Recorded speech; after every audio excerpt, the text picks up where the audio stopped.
Hey guys, it's Jang from ultimaterc.com with another RC how-to. This time I'm going to be looking at how to waterproof a servo, because I just got a new servo in and it's going to go into my Project Chimera A all-terrain basher truck, and I need to waterproof it, so I figured I would take a video of it and share it with you. So the things that I'm really going to focus on here will be just the basic seams, which are around the base and right here through the middle. I want to get those covered up and sealed up. And then, very important, is the end where the spline comes out. That's completely open and water could eventually get into the gears and seep its way on down into the motor and the electronics inside. Now I'm first going to actually attack this end up here, because that requires disassembling the servo a little bit. And for that reason, I've got a small little micro Phillips screwdriver, and I'm just going to go ahead and open this guy right up and just pop off the top. Basically what I want to do here is add lubrication all around the base of this spline and get that just completely drowned in grease, so that any water that tries to get in around the edges will just find its way into a little mountain of grease, and water and grease don't mix very well, so it just won't get in. And now what I've got here is actually a little bit unexpected. Most of the time servo gears are lubricated with a white grease, which is actually called white lithium grease, and you can get that at a hardware store or home improvement store pretty easily. And it's just kind of a gel sort of stuff, and they just throw a bunch of it in there. And you want to use the same type of grease that's already in there. You never want to mix completely different types of lubricants together. So in this case, this is a titanium geared servo, and they're using black grease in there. It's familiar stuff. Is actually not black. It's kind of dark gray in color with a little bit of metallic sheen to it. So to seal around this edge, around the edge of the spline, you want to use the exact same type of grease. So I've got a tube of black grease here, which is available from Racer's Edge, or Traxxas makes some, or Associated makes some. And I'm just going to actually move this gear back out of the way, this extra one, briefly, and really fill up this area around the spline. So here I've just spread the grease around the base, and then I'm going to come up the side of the spline. So this just looks like a mess, but you can see that all the way up here, all the way up to the base of the splined portion of the spline is just all grease. And then I'm just going to put the top back on, and what's going to happen is that the ball bearing, or if you had a bushing, the bushing would do the same. It's just going to squish right into there and create really a water impenetrable seal. There we go. And I'm just going to retighten the screws.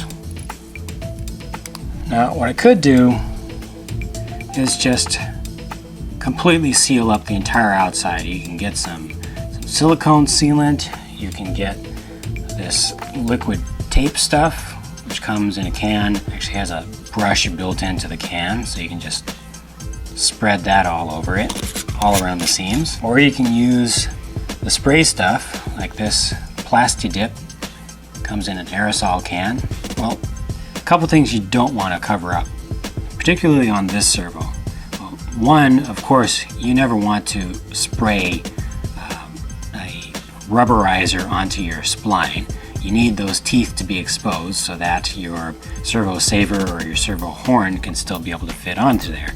And you of course don't want to block up the end here where your screw goes in.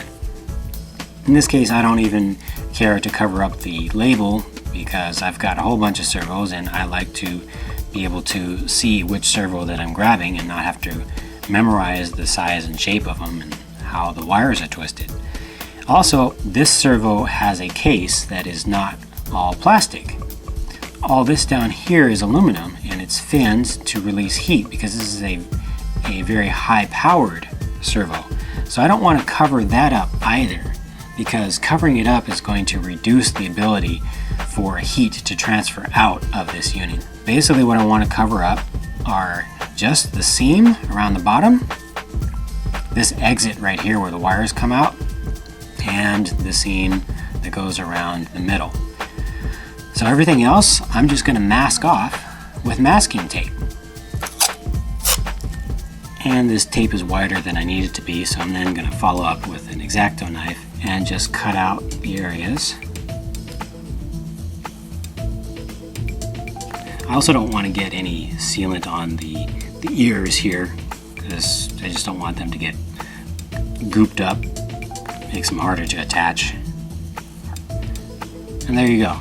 Now I have a fully masked off servo, and it's ready for an application of sealant. I'm going to go ahead and use the Plasti Dip because it's a spray and it's easier to put on.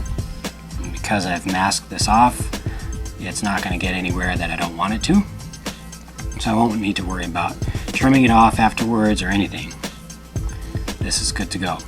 So now off camera, I'm just going to go ahead and spray on 2 or 3 coats, light coats of the Plasti Dip spray, allowing it time to tack up in between. And then I'll come back and take off the mask and you'll see it all done. Okay, so this actually did not go as planned at all. I was expecting to come back here with a servo that looked exactly the same as the one that I left with, because I was spraying with clear Plasti Dip spray. But as it turns out, Plasti Dip has a foaming agent in it, and when you foam up a clear liquid, it becomes white. So I ended up with kind of a white haze over the whole thing, and I didn't like that.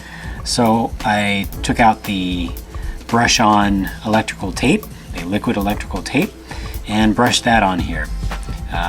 It's pretty difficult to get that stuff to come out really smoothly, so it's definitely not as pretty as I wanted, but I think it should do the job. Now I'm just going to take off the masking tape and see what I've got underneath.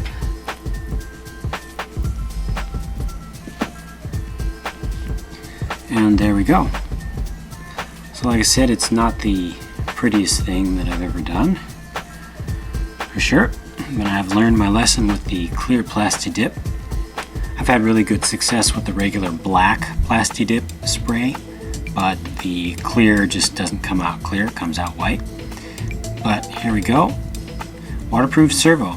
So it's been sealed up all around the seams very thoroughly, around where the wire exits, and of course we saw earlier it was sealed up from the inside around the spline using grease.